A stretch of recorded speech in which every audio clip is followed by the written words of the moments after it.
Morning Eder, Hollywood Hills down here on location.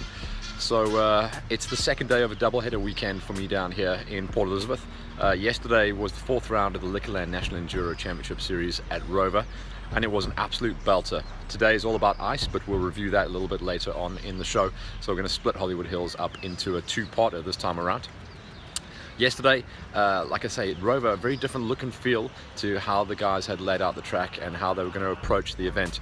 Rover, famously for the sand, it's just sand draggers of the world unite. That's what we've been talking about this event, and it didn't disappoint.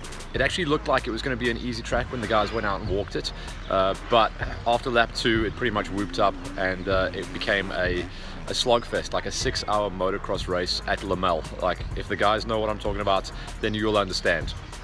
Massive sand ruts, very, very tricky conditions, a long liaison stage combined with a very, very long and testing and quite sketchy enduro special as well. Guys were kind of caught out. It looked easy, but it wasn't. It got really hard, got really whooped out, got really one line as well. In the motocross special, yeah, obviously the motocross boys came good, and it was impressive to see how the guys were riding.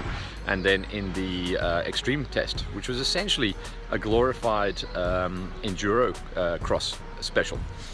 So we expected to see the guys that are really, really good bike handlers, as well as a little bit of motocross crossover, come good.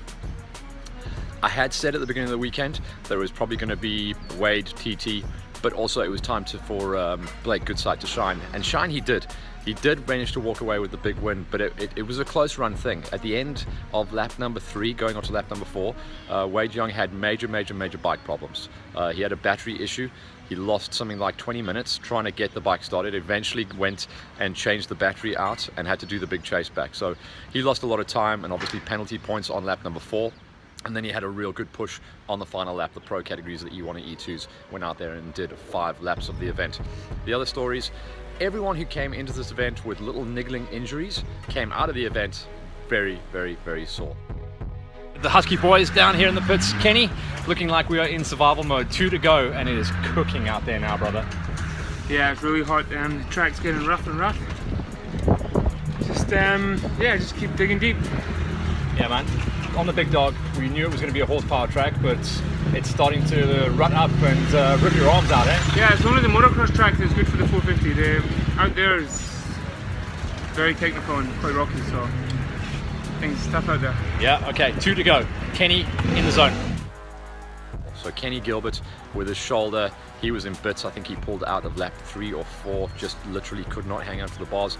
Taki Bodgiorgis, also a track that very much suited his style, and the elbow injury that he picked up at Lichtenberg, he had to park it after running pretty good pace in the early stages. Rest of the guys that did come good, we did call out that Tim Young, having a real good stand setup on his enduro bike, as well as being a local hero down here in PE. He ran some good pace. He got inside of a top 10 overall on the Sherco, so he did real well.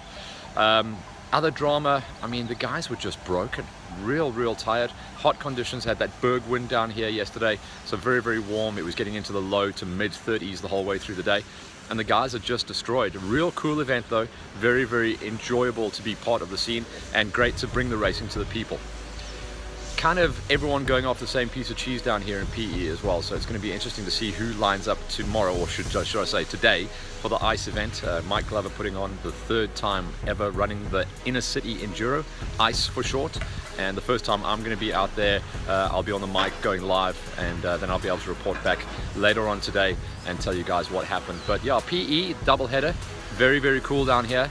Very nice conditions, big buy-in from the public and the promoters down here. We saw thousands of people at the Rover Club, and we're going to see thousands more at ICE. So also I was able to do the social media uploads yesterday for the Liquorland Enduro series. So rather than still pictures, we've got a couple of real good little bits of video that you've seen scattered in throughout the podcast here.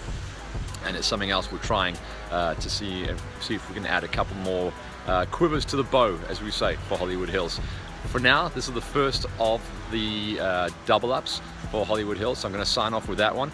Remember, go and support our sponsors that support us: QCon, Basefit, EMD, RAD, and of course Vans Racing. And we're talking about Vans Racing next month when we go up for their next event. Don't forget to get your entries in for next weekend's event at GXCC, where we head up to just around the corner from Settlers. I'll see you there.